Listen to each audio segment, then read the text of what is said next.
Bonjour et bienvenue sur Originals, l'émission qui saute de plateforme en plateforme. Comme chaque semaine, nos experts décryptent pour vous l'actualité des exclusivités de plateforme. Films, séries, documentaires, télé-réalité, sport, animé ou stand-up, rien n'est laissé de côté. Aujourd'hui, pour nous accompagner, je retrouve, et comme chaque semaine, Gauthier Jorgensen, journaliste cinéma à Satellifax et créateur de Original, notre encyclopédie Larousse du cinéma, un peu notre maître Yoda à nous. Bonjour Gauthier. Et notre invité du jour, Emmanuelle Spadacinta, rédactrice en chef de Cinématiseur. Bonjour Emmanuelle. Bonjour tout le monde. Au sommaire de notre émission, un gros plan sur la série The Madness sur Netflix avec Colman Domingo. Notre rubrique Ne cherchez plus, c'est, je rappelle, une recommandation de Gauthier pour arrêter de scroller devant sa télé. Et Gauthier, de quoi tu nous parles aujourd'hui ? On va parler de Becoming Karl Lagerfeld, une série française qui était sur Disney+ cette année. Et donc voilà, on fait un retour de 6 mois en arrière, mais un retour tout à fait nécessaire sur cette série. Et on se fera ensuite l'agenda avec une sélection des sorties marquantes de la semaine. Et nous terminerons cette émission avec l'interview originale de notre invité. Vous écoutez Original, c'est l'émission 100% plateforme disponible sur toutes vos plateformes de podcast, saison 1, épisode 5.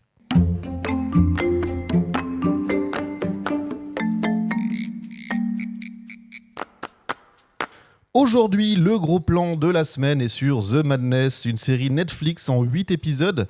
Alors c'est une mini-série, un thriller paranoïaque, très ancré dans son temps, avec notamment le climat politique américain. Une série avec Colman Domingo, que vous avez pu voir dans Bayard Rustin, dans Euphoria ou dans Fear the Walking Dead. Alors je vous fais le pitch très rapidement. Le journaliste Muncie Daniels doit lutter pour son innocence et sa vie après avoir découvert par hasard un meurtre dans les bois des Poconos. Des Poconos. Oui. Alors que les murs se resserrent autour de lui, Muncie s'efforce de renouer avec sa famille éloignée et ses idéaux perdus afin de survivre.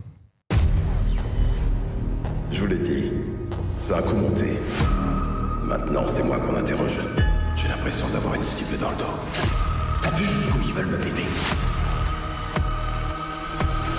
J'ai l'impression de pas pouvoir respirer. Peu importe ce que t'as fait. S'il s'est passé quelque chose, ce sera toi le coupable. Alors, qu'est-ce qu'on pense de cette série The Madness ? C'est un petit peu elle est numéro 1 en ce moment sur les vues françaises de la plateforme Netflix. Très rapidement, le programme, c'est de retrouver un genre cinématographique qui est le thriller paranoïaque, tu en parlais. C'est un genre qu'on pourrait dire, il a explosé surtout au cinéma dans les années 70. On voit tout ce que c'est, ces thrillers paranoïaques, ces films où on a toujours peur d'un complot, on a des gros plans sur des appareils d'enregistrement, des choses comme ça. Et pour moi, je suis assez satisfait de prendre le pouls de ce genre et de comprendre ce qu'il est devenu en 2024. Mais je vais laisser Emmanuel nous en parler un petit peu et on va voir ce que c'est devenu. Moi, mon petit souci avec la série, c'est qu'en fait, il y a un postulat extrêmement fort, très politique, sur l'Amérique, sur le conflit racial aussi aux États-Unis, donc les Blancs, les Noirs. Et en fait, on nous parle aussi, ce qui est intéressant, on nous parle des néo-nazis, on nous parle des antifas. Et en fait, je crois qu'il y a, pour moi, une confusion dans la série, c'est-à-dire que à vouloir renvoyer dos à dos les extrémistes de chaque côté, on en arrive à renvoyer dos à dos les néo-nazis et les antifas. Et en fait, les néo-nazis sont des personnages décrits d'une manière que je trouve aberrante. C'est-à-dire, c'est des gars qui, à la limite, qui font des petites réunions parfois chez eux. Comme s'ils prenaient le thé, quoi. Comme s'ils prenaient le thé, ils font des gâteaux. On leur dit... bon, en gros, on sait pas que c'est... si on nous dit pas que c'est des néo-nazis, on peut pas le savoir. Et les vrais méchants dans l'histoire, c'est l'extrême gauche, qui apparemment sont des fous furieux avec des armes, voilà... Et je trouve qu'en fait, je comprends vraiment la série de dire qu'on soit du clan du bien, entre guillemets, ou du clan du mal. L'Amérique, elle est tellement divisée aujourd'hui que le bien et le mal, il est partout. Mais pour moi, il y a une sorte de confusion, parce qu'en plus, c'est vrai que c'est censé être le fils, donc Muncie, c'est censé être le fils d'un militant de la cause afro-américaine. Et lui, en fait, il est tellement sous le joug de son père. Enfin, les gens ont tellement une image très, très forte de son père que lui, il veut être un peu l'inverse, quoi. C'est-à-dire, il est déchiré entre est-ce que je veux être un porte-parole ou est-ce qu'au contraire, je veux pas qu'on m'associe à son père qui, en plus, a fait des trucs, lui, par contre, vraiment pas cool. Et en fait, à force de renoncer à ça, la série aussi, pareil, je comprends plus ce qu'elle veut me dire au bout d'un moment sur les conflits raciaux aux États-Unis. Je comprends pas trop ce qu'elle veut me dire sur la politique actuelle. Et je trouve que c'est plein de bonne volonté, mais que ça finit un peu par s'étioler. Alors, ce qui m'a amusé, moi, c'est de retrouver donc effectivement ce genre, mais schématiquement, pour dire à nos auditeurs à quoi ça ressemblait énormément à la série Le Fugitif, qui avait été adaptée en film avec Harrison Ford dans les années 90. Et c'est-à-dire que le premier épisode, on va voir ce journaliste afro-américain piégé, donc pris au piège d'un complot qui le vise. On essaye de lui faire porter le chapeau du meurtre qu'il vient de découvrir. Et au début, il croit que c'est un hasard total si on essaye de lui faire porter le chapeau. C'est juste parce qu'il était au mauvais endroit au mauvais moment. Et on va découvrir au fil des épisodes qu'évidemment, c'était lui qui était ciblé avant tout et que c'est le parfait porteur de chapeau pour ce type de crime. C'est-à-dire que c'est un journaliste afro-américain engagé politiquement, un petit peu grande gueule, et que le cadavre qu'il découvre, c'est le cadavre de quelqu'un de très militant dans les sphères racistes, dans les sphères, ce qu'on appelle les white suprémacistes aujourd'hui, mais je ne comprends pas pourquoi on leur donnerait un autre nom que de raciste, tout simplement. Mais c'est vrai que ça parle beaucoup de cette Amérique très polarisée aujourd'hui. Alors justement, on en parle, enfin la critique est très axée justement sur cette notion d'un thriller ancré dans son époque. Est-ce qu'on est d'accord avec cette assertion ? Complètement. Alors là, sur le coup, c'est même une volonté de radiographier vraiment au présent ce qui se passe. C'est clairement en tous les cas, ça a été, j'imagine, conceptualisé, créé au début de la campagne, ou sûrement peut-être avant. Mais en fait, ça prophétise quelque chose, effectivement, de l'Amérique ultra divisée. Je pense de ce questionnement extrêmement américain de se dire les bons et les mauvais dans quel clan. Mais encore une fois, moi, c'est vraiment je trouve qu'il y a une maladresse dans la série avec ça. Moi, je comprends pas une série qui montre des néo-nazis en train de faire des gâteaux et de brosser des cheveux. Mais après... Et puis, c'est vrai que il y a aussi, on nous dit oui, le monde de la tech, machin, et quand on est face à une Amérique qui est quasiment contrôlée par Elon Musk, avoir des nuances aujourd'hui là-dessus, moi, en fait, le problème, c'est que ça me questionne. Je me dis, mais est-ce que la personne qui a conceptualisé cette série, elle se positionne où ? Et c'est vrai que moi, j'ai vraiment un problème de positionnement sur la série. Après, est-ce que chaque série doit être politiquement positionnée ? J'en sais rien. Mais je suis pas sûre que ça soit une époque où on ait vraiment le choix, ou alors on ait le loisir de se dire oui, mais les néo-nazis sont pas si mauvais que ça. Donc voilà, c'est ça. Mais par contre, c'est vrai que clairement, c'est l'époque, quoi. Mais alors, c'est marrant que tu en parles comme ça, parce que je me suis fait la réflexion aussi de pourquoi ces néo-nazis étaient caricaturés comme des espèces de vieilles dames qui prenaient le thé à 16h. Et je me suis dit que peut-être, ce qui est très dans l'époque, c'est que ces néo-nazis sont devenus presque des francs-maçons maintenant, avec leurs petites réunions secrètes et tout ça. Il y a une sorte de secret autour d'eux qui n'est même pas un secret illégal, ce qui est encore pire, c'est-à-dire qu'on maintient le secret à la face des gens alors qu'on pourrait ne pas le maintenir. Enfin, bon, c'est vraiment ça la caricature, c'est des francs-maçons, quoi. C'est marrant parce que le thriller paranoïaque, il est né dans une Amérique qui était évidemment paranoïaque à cause de son époque, c'est-à-dire qu'on avait peur d'être sur écoute, et au moment où il y a un Watergate qui explose, on a peut-être raison d'avoir peur d'être sur écoute. Et on se retrouve avec cette série-là où on se dit en 2024, on a raison fois 1000 d'être paranoïaque comme ça.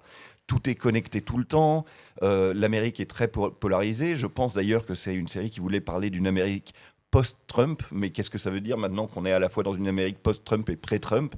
C'est vraiment une série de son époque, et effectivement, elle a ce discours très, très à la fois franc et en même temps est-il vrai, de dire qu'on soit radicalisé à droite ou à gauche, finalement tout ça est un cercle où tout le monde se retrouve, hein. Les radicaux sont les radicaux, point barre. Ça, à la limite, ça se défend assez bien.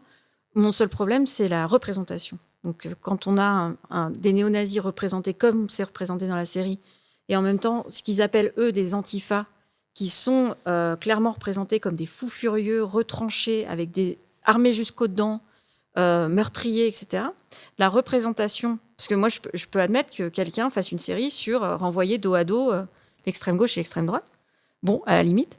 Mais la représentation de la série, moi, me pose problème. C'est vraiment la représentation qui me pose problème.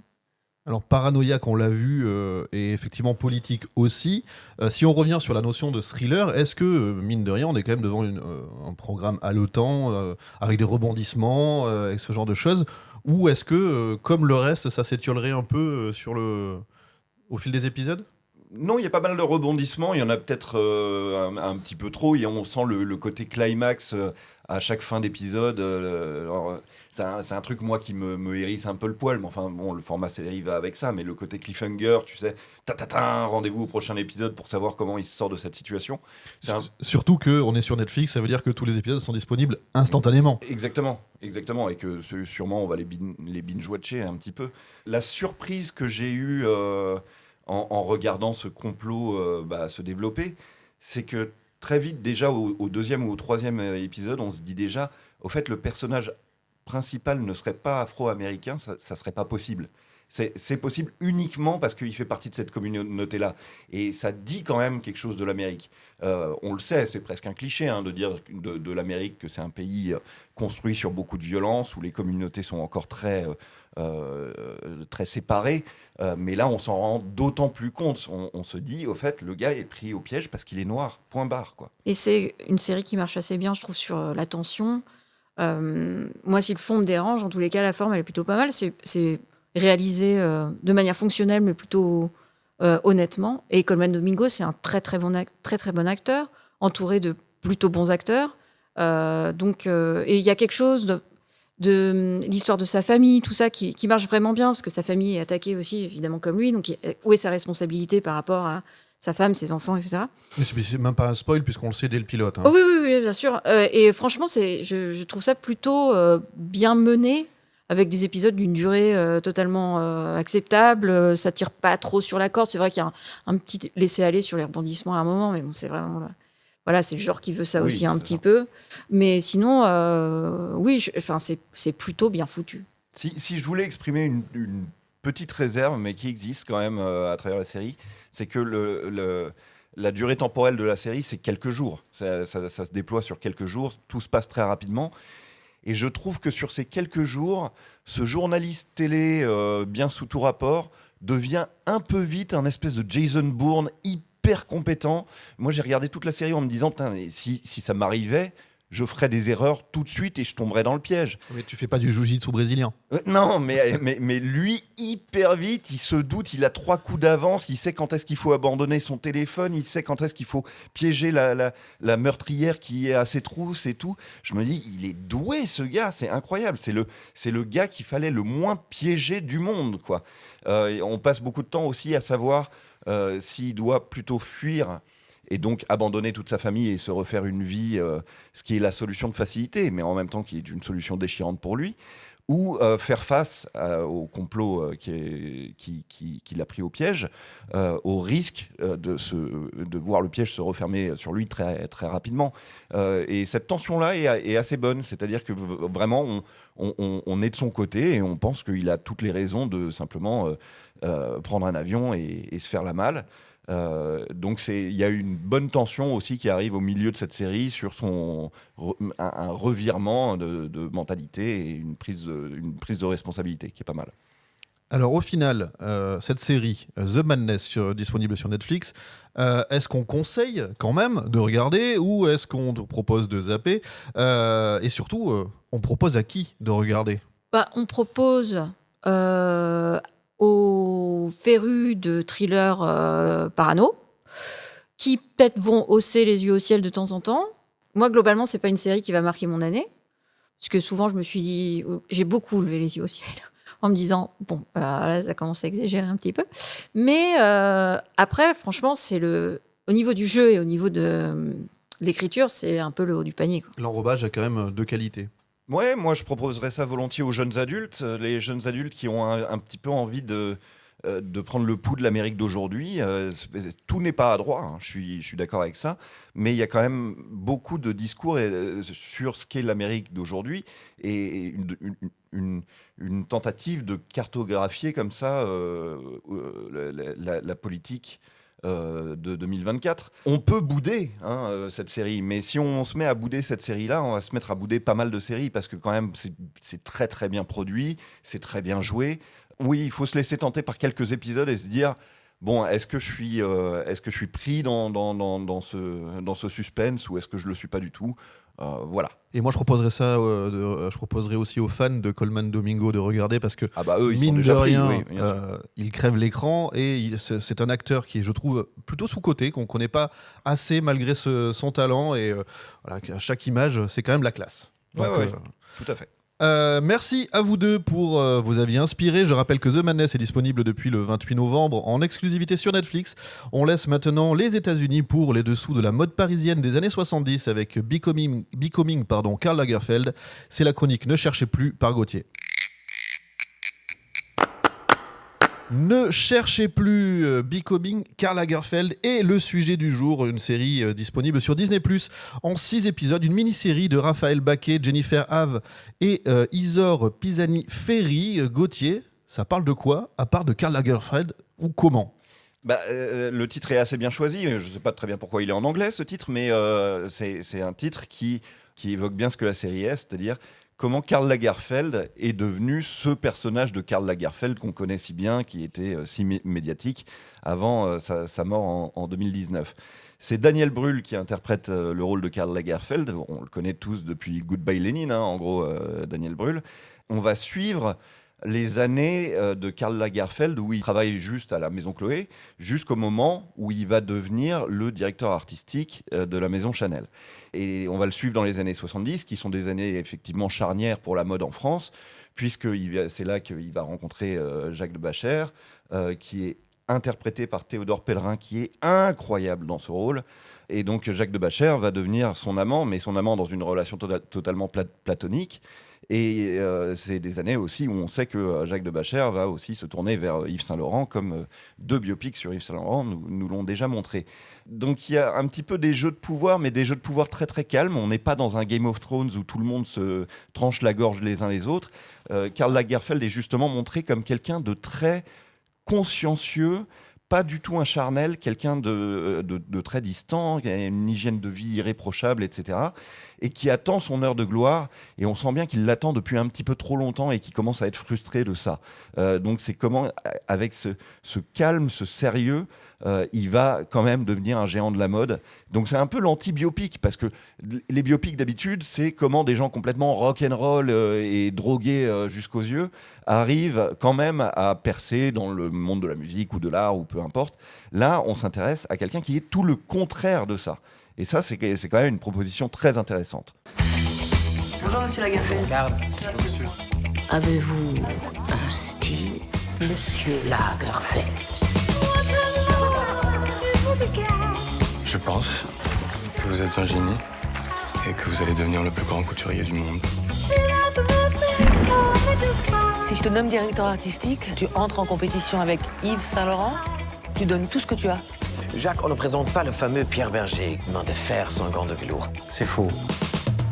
C'est toi qui as eu raison de choisir le prêt-à-porter. Moi, je suis esclave de la renommée. Je n'ai marre de ne pas être pris au sérieux. Haben Sie sie gefunden? Wen? La gloire. Je n'ai pas vu. Non, alors je n'ai pas vu. Non, alors je n'ai pas vu, mais je compte bien la rattraper parce qu'on me la vend très bien à chaque fois, comme Gauthier vient de le faire, par exemple. Et dans Cinématiseur, on a publié une interview de Daniel Brühl, que moi, vraiment, c'est l'un de mes acteurs préférés, et c'est quelqu'un qui est capable d'intellectualiser des rôles et en même temps d'être très viscéral dans ce qu'il joue. À chaque fois que je vois des photos, à chaque fois que je vois des extraits, à chaque fois que quelqu'un en parle, ça me donne tellement envie. C'est vraiment une question de temps. Donc, non, franchement, et puis la manière dont il en avait parlé dans les pages, j'avais trouvé ça extraordinaire, la construction du personnage. Il avait le recul en plus de dire ce que c'était d'être allemand à cette époque, d'être gay à cette époque. Enfin, c'était vraiment, on sentait que vraiment la construction d'un personnage, C'était très travaillé. Donc, je vais la voir volontiers. Et surtout, c'est celle qui m'attire le plus dans toutes les séries de la mode qui sont sorties. Là, je sais qu'il y a eu La Maison aussi. Ouais. Donc voilà, celle-là m'attire vraiment le plus. Ce qui est génial, c'est que tu parlais de Daniel Brühl comme d'un acteur que tu aimes beaucoup. Et c'est marrant, moi je m'étais jamais fait la réflexion que c'était un grand acteur. Je me disais toujours, c'est un acteur charmant, c'est un acteur que j'aime bien voir, c'est un acteur compétent.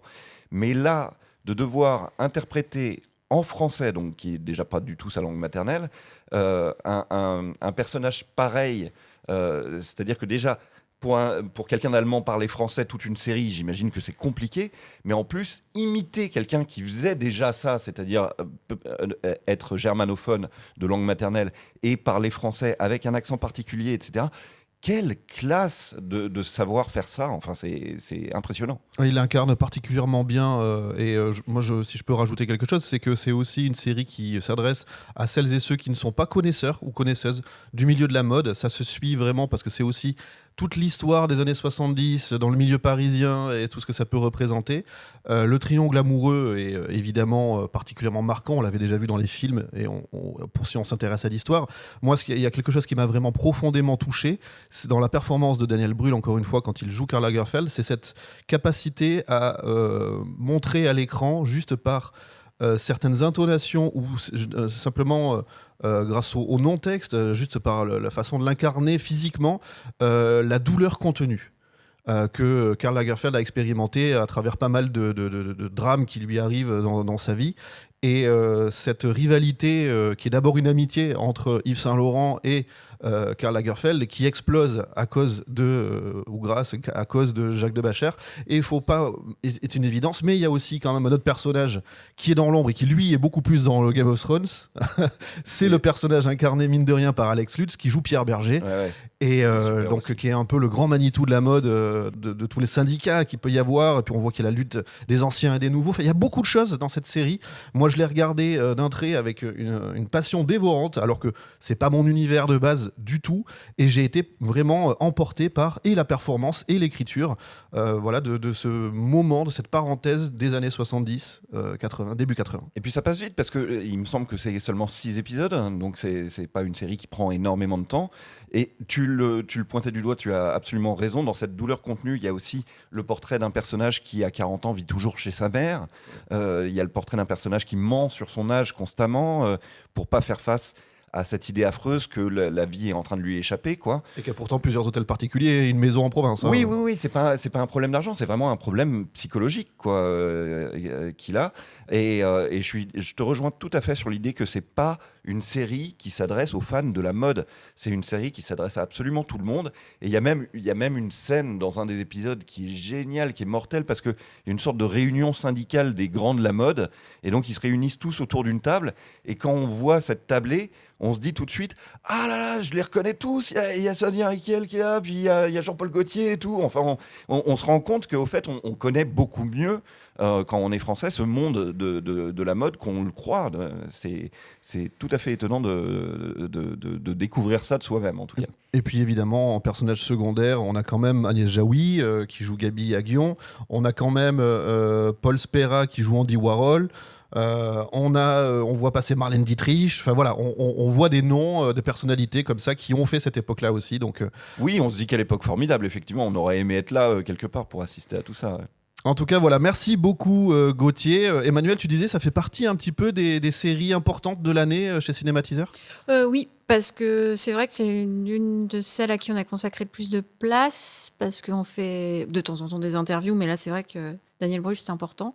Oui, ça fait partie tout à fait des séries qu'on a spotées cette année. Ouais. En tout cas, pour moi, dans les séries françaises, entre ça et Culte, mon cœur balance, mais c'est vraiment... Il n'y a pas Zorro. J'aime bien Zorro, on en reparlera peut-être. Merci en tout cas Gauthier pour cette recommandation. Je vous propose d'enchaîner tout de suite avec les sorties de la semaine. C'est le moment de prendre vos agendas.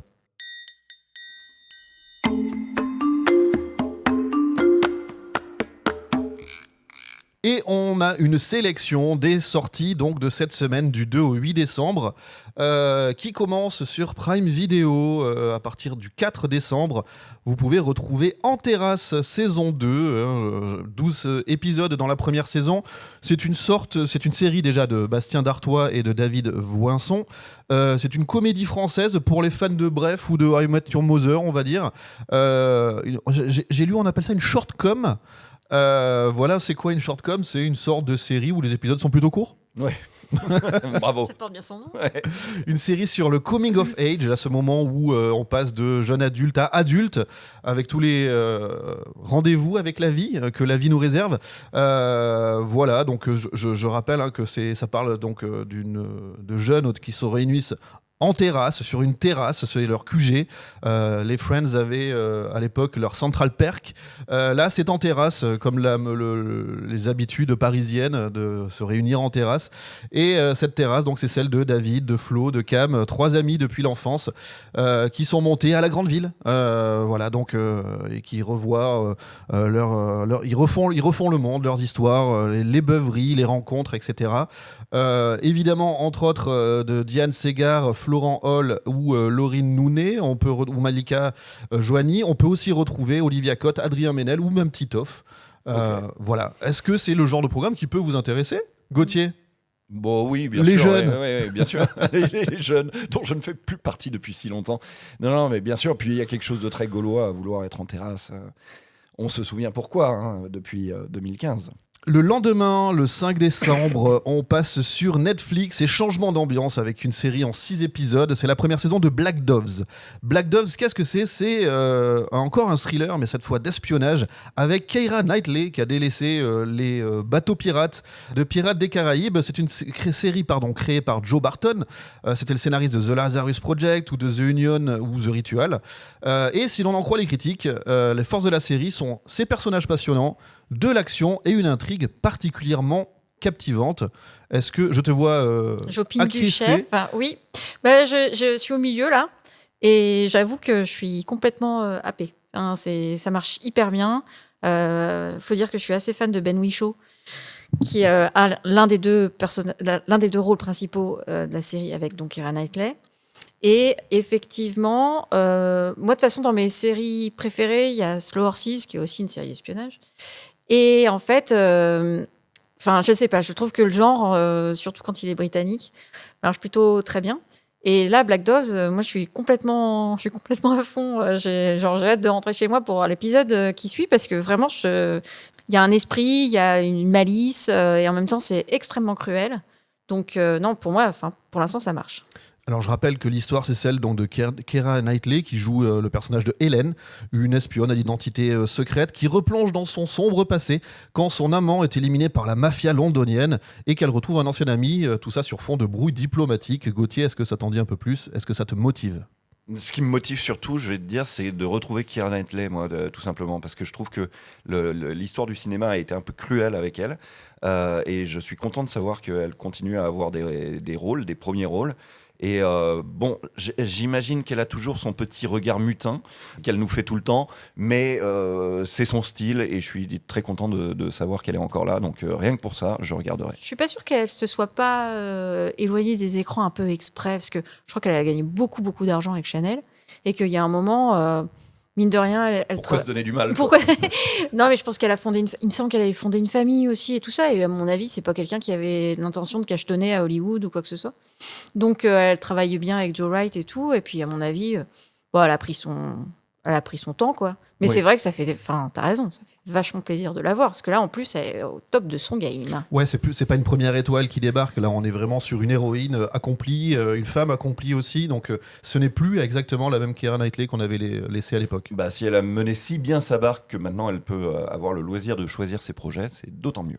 Le lendemain, retour sur Prime avec The Sticky, une série en 6 épisodes, c'est la saison 1. C'est une série de Brian Donovan et Ed Hero, une comédie dramatique au rythme effréné qui est produite par Blumhouse Television. Voilà, c'est inspiré d'une histoire vraie. Un vrai casse qui a fait les gros titres partout dans le monde, nous dit-on, en 2012, au cours duquel plus de 18 millions de dollars de sirop d'érable ont été volés dans les réserves nationales du Québec. C'est le Fort Knox québécois qui a été pris d'assaut. Un mélange d'humour, de choc des cultures, bien évidemment, d'intensité, mais aussi d'émotion. Alors évidemment, en rôle titre, Margot Martindale. On retrouve aussi Chris Diamantopoulos, Guillaume Cyr, et des apparitions notables comme celle de Jamie Lee Curtis, mine de rien. Je vous fais le pitch, j'y résiste pas. Ruth Clark, une érablière canadienne coriace, je vous fais pas l'accent, je sais pas le faire, se voit menacée de perdre son exploitation avec l'aide de Rémi Bouchard, un petit voyou, et de Mike Byrne, un mafieux de bas étage. Ruth change son destin et transforme l'avenir de sa communauté en volant des millions de dollars de sirop d'érable. Donc c'est une Robin des Bois moderne. Est-ce que ça vous a donné envie ? Pas du tout. Pas du tout du côté d'Emmanuel. Non, c'est juste qu'en fait, étrangement, j'ai l'impression de l'avoir déjà vu. Enfin, j'ai l'impression de capter déjà le ton et non, je sais pas. Je suis pas sûre que ça me branche. Oui, un truc qui me fait un peu penser à La Part des Anges de Ken Loach, où c'était aussi une histoire de casse, mais avec du whisky en Écosse. Je sais pas, il y a quelque chose, tu viens de prononcer les mots des millions de dollars de sirop d'érable, il y a quelque chose qui me fascine là-dedans, donc pourquoi pas y jeter un œil pour ça, ouais. 6 épisodes en tout cas à voir sur Prime. Le même jour et toujours sur Prime, The Day of the Jackal. 10 épisodes cette fois, attention, retour au thriller d'espionnage. Décidément, c'est le genre en vogue en ce début décembre, fin novembre. C'est une série télévisée britannique, encore une fois, écrite par Ronan Bennett et réalisée par Brian Kirk. C'est une adaptation du roman Le Chacal, The Day of the Jackal, en VO de Frédéric Forsyth, qui était paru en 71. Et en rôle titre, on retrouve Eddie Redmayne, qui jouera le fameux Chacal, et Lashana Lynch, ainsi que Ursula Corbero et Charles Dance. Mine de rien, Monsieur Charles Dance, c'était le papa Lannister.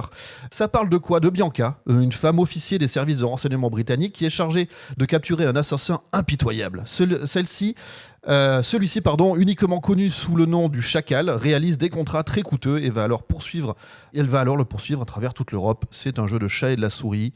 Eddie Redmayne remplace, je crois, à la volée Bruce Willis, qui avait fait l'adaptation ciné il y a quelques dizaines d'années. Qui était déjà un remake, mais du coup, ça me renvoie à qui était dans le premier rôle dans le premier film. J'ai un petit peu oublié, je devrais le savoir, mais bon.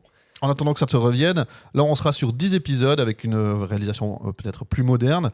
Et donc c'est un thriller d'espionnage britannique. T'as prononcé ces 3 mots côte à côte tout à l'heure, Emmanuel. Non, ça me branche bien. Et surtout Eddie Redmayne, on n'a pas l'habitude de le voir dans les trucs un peu action, quoi. Enfin, si tant est que ce soit une série d'action, j'en sais rien, mais je pense généralement, je pense que ça a tout le terreau pour le devenir.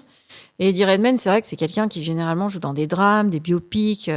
Ça reste quand même un peu le cliché de l'acteur à Oscar, dans des rôles un peu profonds, machin. Et donc là... C'est lui qui avait fait Stephen Hawking. Ouais, tout à fait. Et dans un film qui n'était pas très glorieux en plus, qui était assez... Une merveilleuse histoire du temps. C'est ça. Et donc, qui est un machin Oscar, quoi. Pas plus à dire que ça. Et donc là, c'est vrai que ça fait vraiment envie de le voir dans un truc un peu plus... action, quoi. Oui, moi aussi, je suis tenté par cette proposition de voir Eddie Redmayne en héros de actionneur. Je capte pas du tout ce que ça veut dire, mais bon, s'il y arrive, très bien, tant mieux. Et surtout, je suis content qu'on refasse cette histoire, parce que le film avec Bruce Willis, c'était un nanar total, quand même. C'était presque un direct to DVD. Oui, il y avait Richard Gere aussi là-dedans, et il y avait Jack Black, mais bon, c'était... je me souviens l'avoir vu au cinéma et avoir trouvé ça super nul, quoi. Dans la suite de l'agenda, la maison vous propose un charmant grand écart, un mélange de genres en l'occurrence, car sur Netflix, le 7 décembre, il y a une émission spéciale à 3h du matin. Et une certaine Sabrina Carpenter part à l'assaut de Mariah Carey et de la tradition de Noël, puisque dans le Nonsense Christmas de Sabrina Carpenter, c'est le titre de ce programme.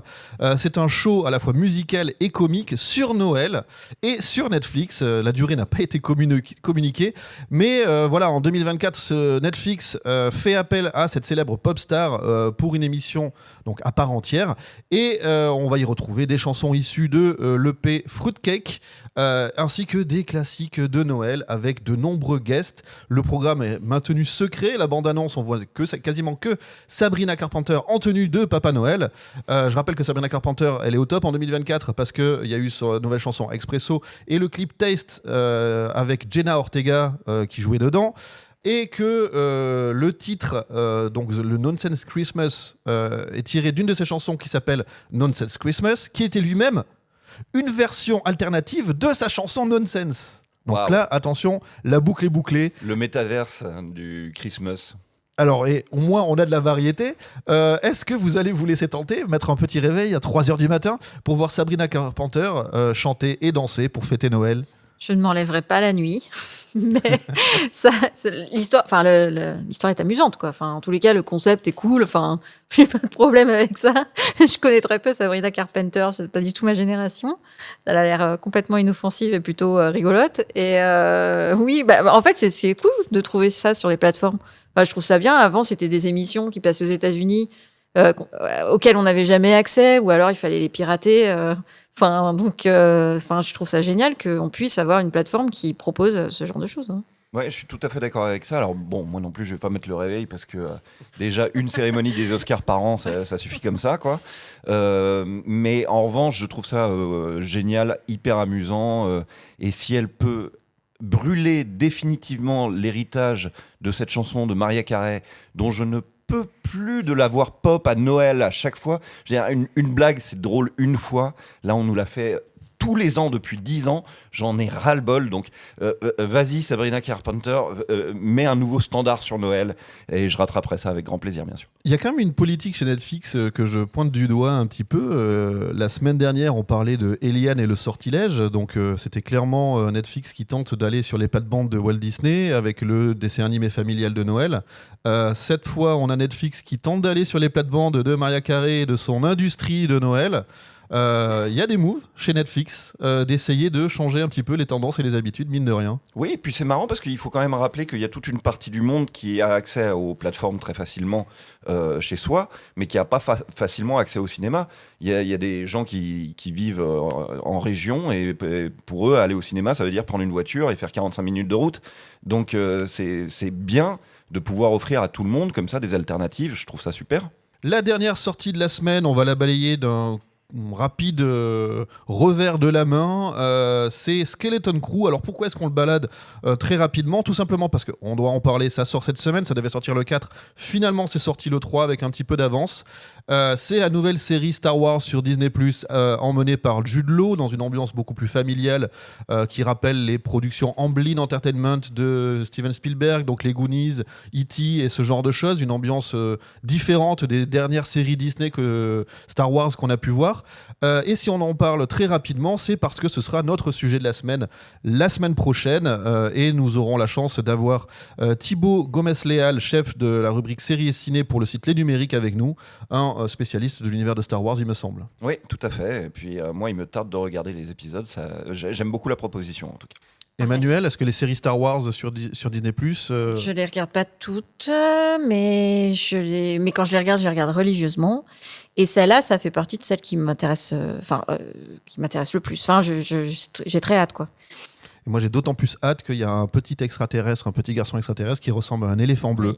Oui. Voilà, et que les fans du Retour du Jedi se rappelleront de ce pianiste chez Jabba. J'ai l'impression que c'est la même espèce extraterrestre et j'adorais ce personnage.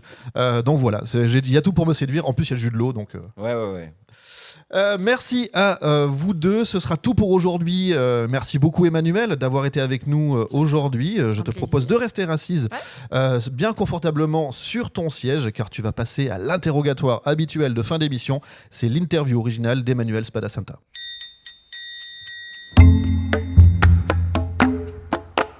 L'interview originale d'Emmanuel. Emmanuel, je te rappelle le concept 10 questions pour mieux cerner quelle utilisatrice de plateforme tu es.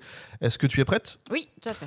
On commence tout de suite avec la première question. Ciné, animé, série, documentaire, qu'est-ce qui t'attire le plus et en priorité sur les plateformes ? Les films, les séries. Les films et les séries. Oui, et certains documentaires, notamment... non. Non, par exemple, je regarde pas d'animé et je regarde pas d'émissions. Je regarde pas de télé-réalité non plus, ça m'intéresse pas. Mais par contre, les documentaires, j'aime bien quand c'est des true crime. Ouais. Parce que voilà, Je les trouve un peu. Enfin, sur les plateformes, tu trouves un peu des trucs cool, des histoires que tu connais pas. Donc voilà, je suis assez intéressée par ça.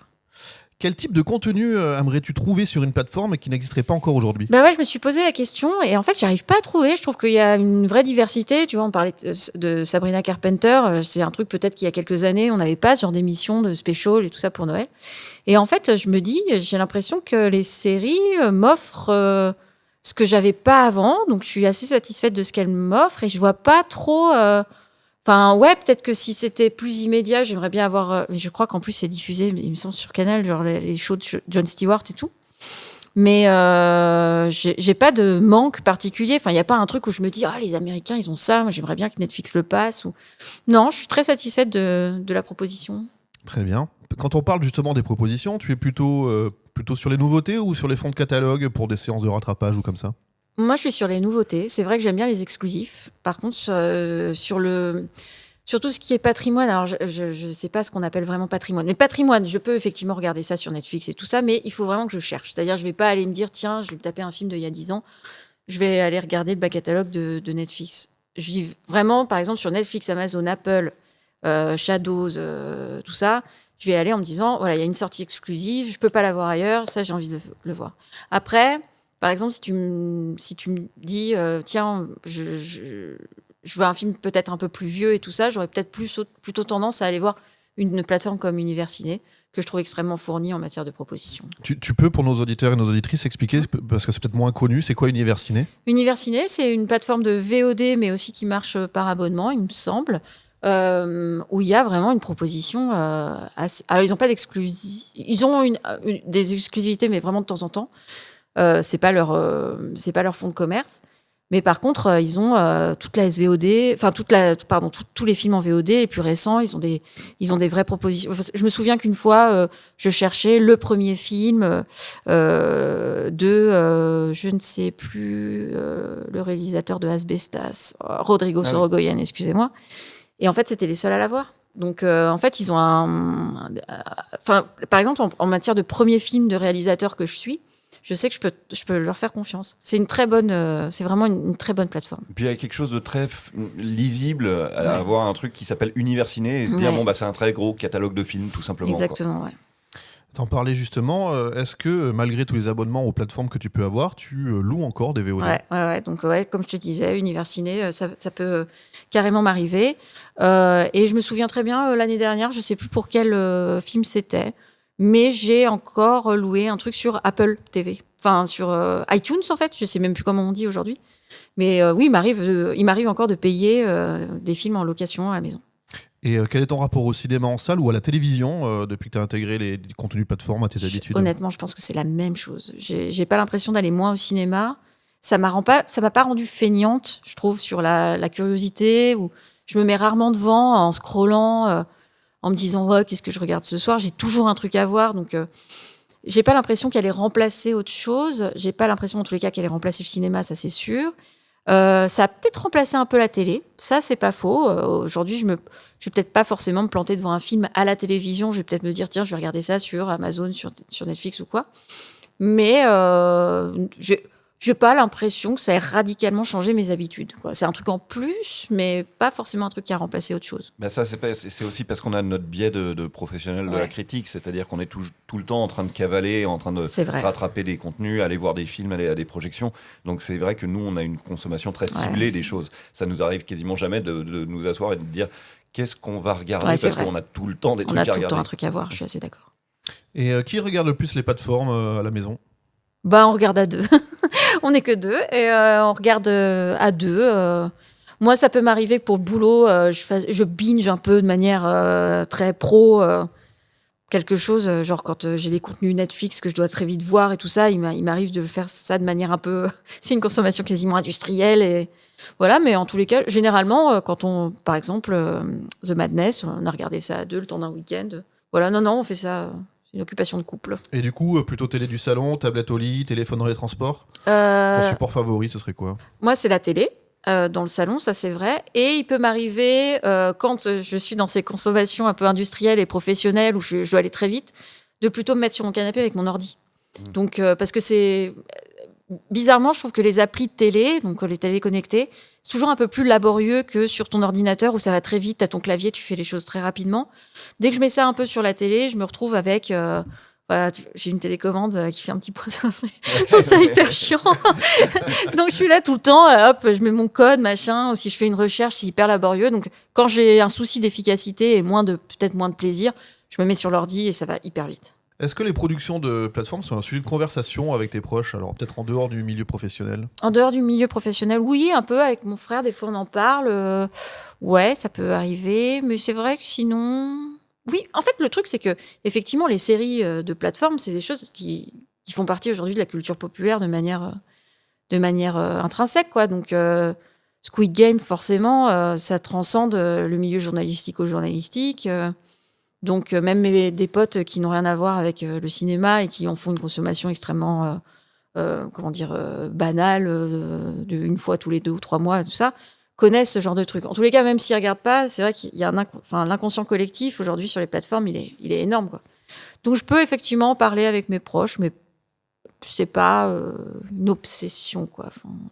Non, c'est plutôt un Ça te truc. rappelle le boulot peut-être Ouais, un aussi. peu. J'ai une petite question business. Comment pour toi on devrait récompenser toutes ces productions exclusives de plateformes? Est-ce qu'on crée des nouvelles catégories dans des cérémonies qui peuvent déjà exister? Est-ce qu'on crée une cérémonie dédiée? Comment tu ferais si j'étais Notre ami in Gauthier, notre ami Gauthier au syndicat de la critique a créé une catégorie effectivement plateforme pour les films et les séries. Donc moi je fais avec joie partie du jury. Et je trouve que c'est un bon début. Après, moi, je me demande toujours, est-ce que les gens qu'on récompense, ils ont l'impression d'avoir fait un film de plateforme ou une série de plateforme? Est-ce qu'ils sont vexés? Est-ce qu'ils se disent, je sais pas, l'année dernière, on avait récompensé David Fincher. Je me demande toujours si, quand on dit à David Fincher, t'as le meilleur film de plateforme, est-ce qu'il se dit pas, je suis en fait le meilleur film tout court? Ouais, dans son message de remerciement qu'il nous avait adressé, c'était un petit peu en filigrane. C'est ça. Qu'on comprenait. Donc, en fait, j'ai toujours espoir que, par exemple, un jour, les Césars, n'aient pas de discrimination. Je veux dire, les techniciens, les réalisateurs, les acteurs qui travaillent pour des films qui s'avèrent être des films de plateforme, ils n'ont pas fait un moins bon boulot que si c'était un film pour le cinéma. Donc, j'espère qu'il n'y aura pas cette discrimination-là longtemps, quoi. Et en même temps, je me dis, est-ce qu'il y a des films de plateforme français, par exemple, qui méritent d'être au César depuis que ça existe? Je suis pas persuadée, quoi. J'aime beaucoup Franck Gastambide, mais Franck Gastambide qui soit au cinéma ou sur plateforme, pour l'instant, il est pas au César, quoi. Donc, je sais pas, Ça, pour le coup, c'est un autre débat. Oui. Donc, non, mais j'espère je sais pas s'il faut sectoriser. Nous, on le fait avec joie au syndicat de la critique, mais après, les Césars et tout ça... Mon argument à moi, c'est juste de dire que si tu sectorises plus, tu casses un peu la chronologie des médias. Tu vois ce que je veux dire? Si on met tout dans le même panier, dans ce cas-là, on se dit qu'est-ce qui fait d'un film de télévision un film de télévision? Qu'est-ce qui fait d'un film de plateforme un film de plateforme, etc. L'idée française, c'est quand même que ce qu'on appelle les films de cinéma, ils ont l'exclusivité de la salle et on doit se lever et sortir de chez soi pour aller les voir. Effectivement, de toute façon, c'est vrai que après les modèles ils sont un peu remis en question aujourd'hui puisque Netflix Disney+, Amazon finance énormément le cinéma français de salle. Ce qui est sain. Ce qui est hyper sain. Enfin, trouver la voilà, formule, c'est ça. J'ai l'impression que tout le monde est un peu content là en ce moment. Mais t'as raison. Peut-être que créer le distinguo, c'est encore, ça protège notre modèle aussi. Donc, j'ai pas un avis tranché sur la question. Alors là, par contre, je vais t'en demander peut-être une question facile à poser, mais plus compliquée à répondre. C'est la 10e question. Quelle est ta plateforme préférée et pourquoi? Oh la vache. Alors, je pense que tu vas te brouiller avec personne parce que la question est quelle est ta plateforme préférée? La question n'est pas quelle est la plateforme que tu aimes le moins. Je crois que la plateforme où ça dépend. Pour les films, franchement, je suis collée à Netflix. Je peux vraiment pas dire le contraire. Après, pour les séries, c'est vrai qu'Apple, moi, ça me branche un peu plus, quoi. Et en même temps, je me suis surprise récemment à regarder quasiment que Amazon. Donc, préféré, c'est-à-dire Netflix, je trouve que la manière de pouvoir ranger les choses, la l'interface liste, utilisateur l'interface est vachement intéressante. Alors que Amazon, je suis un peu plus perdue. Et Apple, c'est un peu pareil. Pour moi, c'est encore un peu un bazar, quoi. C'est ton trio de tête en tout cas. C'est mon trio de tête. Sur Mubi, j'ai vu des. Après, c'est des trucs de Normand. Je sais pas, moitié ça, moitié ça. Non, je veux dire, allez, sur les films, c'est Netflix. Merci beaucoup Emmanuel. C'était l'interview originale d'Emmanuel Spadassinta, rédactrice en chef de Cinématiseur. Merci à vous. Merci à toi d'avoir été avec nous aujourd'hui. Merci Gauthier. C'était Merci. Original saison 1, épisode 5. On remercie aussi Ando à la production. Et on se retrouve la semaine prochaine pour toujours plus d'actu ciné, séries, doc ou animé. Et toujours plus de créations originales. Ciao, ciao.